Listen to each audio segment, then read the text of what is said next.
Welcome to Picsart 101. Today it's all about how to create surreal edits.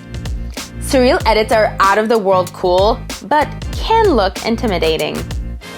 Our motion, dispersion, and stretch tools make it super easy to create mind-blowing concepts. You can find all three under the Tools section in the editor. What's the dispersion tool for? It's one of the quickest ways to distort reality and make your followers' jaws drop.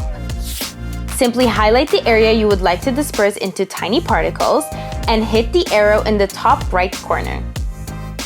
From here, you can stretch the distance, change the size and direction, fade, and blend until you get your desired effect.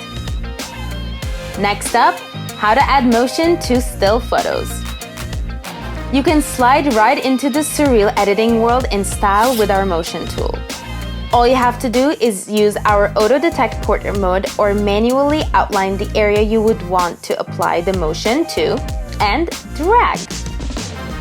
You can change the count and opacity depending on how intense you want the motion effect to be.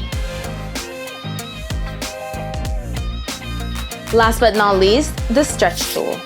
A must for manipulation edits. You can warp, swirl, squeeze, and inflate objects with it.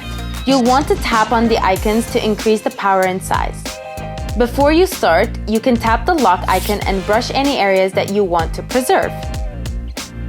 Depending on the stretch option you choose, you'll either drag or press down and hold. Don't worry if you make any mistakes. You can always use the restore tool to undo.